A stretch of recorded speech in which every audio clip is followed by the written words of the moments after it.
श्री गुरुदेव दत्त, श्री स्वामी समर्थ सर्वांना। तर आज नागपंचमी स्पेशल उकडीचे कानोले केलेत आम्ही। चिवडी पण तिकडं सांगते। चला तुम्हाला दाखवतो आता मी माझ्या पद्धतीनं, मला जसं जमते तसं मी करते। इथं मी पीठ उकडून घेतले गरम पाण्यात आणि इकडे खोबरं किसून घेतले, गूळ किसून घेतलाय आणि आता हे सगळं गरम करून घ्यायचं। म्हणजे जोपर्यंत गूळ विरघळत नाही तोपर्यंत सगळं गरम करून घ्यायचं, म्हणजे छान सारण तयार होते। आणि असं छान त्याला कलर येतो, त्या गुळासारखाच कलर त्या सारणाला येतो। आणि आता हे वेलदोडं थोडंसं त्याच्यात वासाला छान। आता हे परत आलं, हे बघा गूळ विरघळेल तसा त्या खोबऱ्याचा कलर बदलायला लागलाय आणि खोबरं त्या गुळाच्या कलरसारखं झालंय। आणि आता हे पीठ मी गार झालं, थोडं थंड झाल्यावर आता ते घेऊन मळून घेतो। किती भारी मळते बघा किती। आणि हे बघा की पीठ किती मऊ पेड्यासारखं झाले, एकदम मऊ लुसलुशीत। आता हे सगळं मळून घेऊन येतो रे बघा, आपलं सारण पण इकडं तयार व्हायला लागलं। हे बघा मी पीठ मळून घेतलं, आता पाणी ठेवतो, चाळणीला तेल लावलं कारण चिकटून येत खाली म्हणून। आता गोल गोळे करून घेतलेत, आता त्याची पारी करून घ्यायची, म्हणजे छानशी वाटी करून घ्यायची। हे बघा की कसली छान वाटी झाली। आणि हे आता सारण भरायचं त्याच्यात आणि मग बंद करून घ्यायचं।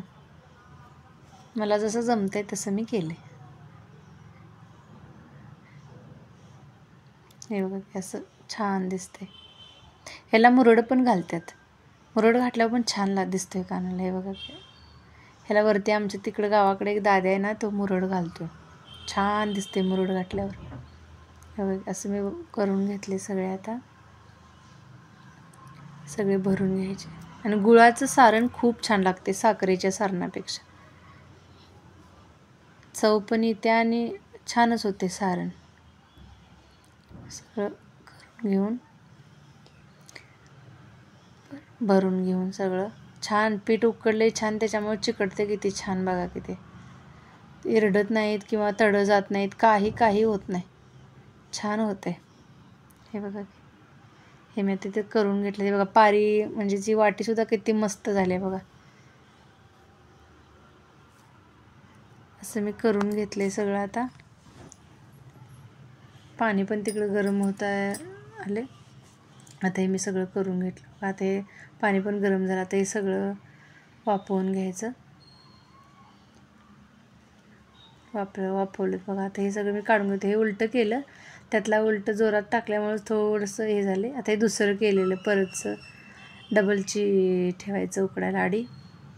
आणि हे पीठ उरलं होतं, ह्याचं काय करायचं तर मी याचं मुटकं केलं, जेणेकरून पोरांना खायला तरी देता येतील। हे बघा याचं मुटकं केलं, सगळं मुटकं करून घेतलं। आणि आता ते जे कानोलं ठेवलं होतं त्याच्यावरच हे मुटकं घालून घेतो, म्हणजे छान उकडतात।